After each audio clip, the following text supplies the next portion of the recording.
पर पीठासीन अधिकारी, अल्ट्राटेक सीमेंट के प्रबंधक महोदय, समस्त पत्रकार बंधुओं, सर मैं नकुल ओझा आपको जो ये माइंस का विस्तार कर रहे हैं इस पर सर मैं अपनी कुछ आपत्तियां लेकर आया। सर जो कि तत्कालीन बिनानी सीमेंट चल रहा था उस समय से वो आपत्तियां चली जा रही है, लेकिन उन पर अभी तक कोई कार्य नहीं हुआ है। सबसे सर मेन मुद्दा है तो यहाँ के लोकल चोरों को रोजगार का। यहाँ के सर स्थानीय युवा रोजगार के लिए अन्य राज्यों में जाते हैं, लेकिन वहां पर उन्हें एक समय का भोजन भी नहीं मिल पाता है। वो इतने वहां पर दुखित होते हैं, जबकि उनकी डिग्रीधारी है वो सर, वो पढ़े लिखे योग्यताधारी है, फिर भी वहां पे उन्हें कहीं न कहीं किसी साड़ियों की दुकानों पे या अन्य दुकानों पे उनको घिसना पड़ता है। ठीक है, जबकि सर अपने क्षेत्र में इतने बड़े बड़े कारखाने हैं, तीसरे प्लांट का भी आपके सर विस्तार हो रहा है, लेकिन वहां पर लोकल नगण्य है, स्थानीय युवा बिल्कुल नहीं है।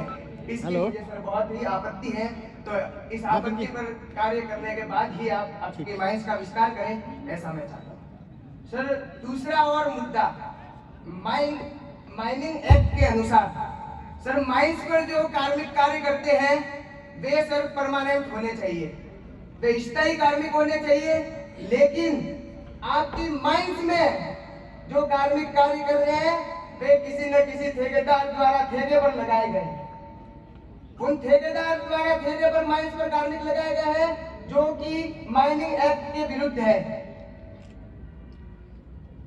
मेरी ये आपत्ति है सर कि माइनिंग एक्ट के अनुसार वहां पर स्थानीय युवाओं को साथ ही परमानेंट कार्मिकों को लगाया जाए, जिससे कि आपकी कंपनी का भी कार्य सही तरीके से संचालित हो सके और स्थानीय युवाओं को भी कार्य करने का अवसर मिले। तीसरा सर मेरा मुख्य मुद्दा स्थानीय युवाओं के लिए नियमों की बात की जाए तो नियमों के अनुसार 70% स्थानीय युवाओं को कंपनी द्वारा रोजगार देने का नियम है, लेकिन कंपनी द्वारा 70% तो छोड़िए सर, 50 से भी कम क्या 30% भी नहीं होंगे। तो आप कृपया कर स्थानीय युवाओं को पहले मौका दें, जिससे उन्हें रोजगार मिले और वो अपना रोजगार अपने स्थानीय क्षेत्र में प्राप्त कर सके और उन्हें अन्य राज्यों में जाकर दर दर की ठोकरें न खानी पड़े। एक और सर बात जो मैंने पिछली जन सुनवाई में भी आपके समक्ष रखी थी, पिछली जन सुनवाई के दौरान जब सर बिनानी सीमेंट फैक्ट्री चल रही थी उस समय में आपकी ये जो रेल लाइन बिछी है, इस रेल लाइन में हमारे गोचर है, चारावास की भूमि है, जो कि इस रेल लाइन के कारण 2 भागों में बंट गई है। 2 भागों में बंटने के कारण आपकी कंपनी ने तात्कालिक नगर पालिका प्रशासन से मिलकर एक वादा किया था और एनओसी ली थी कि हम 3 अंडरपास बनाएंगे। उस वजह से सर अभी तक एक भी अंडरपास नहीं बना है।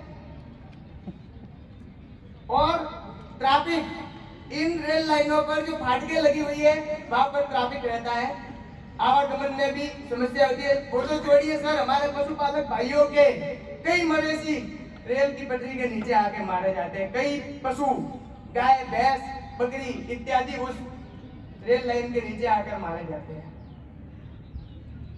और उन्हें उसका कोई भी प्रकार का मुआवजा भी नहीं मिलता है। साथ ही सर ये जो ब्लड बैंक की वगैरह ये बातें हैं, आपने वृक्षारोपण किया, बहुत अच्छी बात है। आपने पौधे लगाए, बहुत अच्छी बात है, जबकि पौधे तो लगाए लेकिन प्रदूषण भी सर आपकी कंपनी ही फैला रही है। उसके मुकाबले तो सर पौधे लगाना बहुत ही छोटी बात है। आपने बहुत कम मात्रा में पौधे लगाए सर, जबकि प्रदूषण इतना फैला दिया है कि सुबह कचरा साफ करो, थोड़ी देर में वापिस आ जाता है आपके धुएं से उड़ के। साथ ही जल प्रदूषण, सर हमारे क्षेत्र का जल आप उपयोग में ले रहे हो, आपने जल संसाधन बढ़ाने के लिए क्या प्रयास किए? कोई प्रयास नहीं किया सर। एनीकट बांध आदि बनाते आप ताकि जल संसाधन बढ़ता और सर आप आपका ही जल प्रयोग में लेते ताकि हमारे पिंडवाड़ा क्षेत्र में भी जल की कमी नहीं होती और हमें भी जल उपलब्ध होता।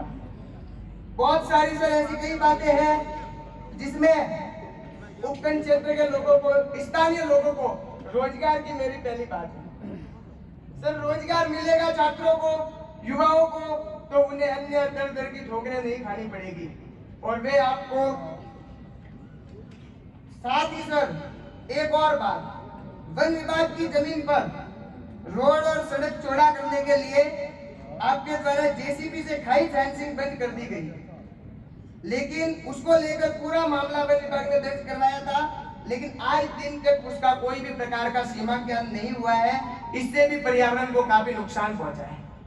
सर मेरी इन आपत्तियों पर विचार करने के बाद ही आपको आपके माइंस का विस्तार करने की अनुमति प्रदान करे, ऐसी मैं आपसे गुजारिश करता हूँ, पीठासीन अधिकारी महोदय से गुजारिश करता हूँ।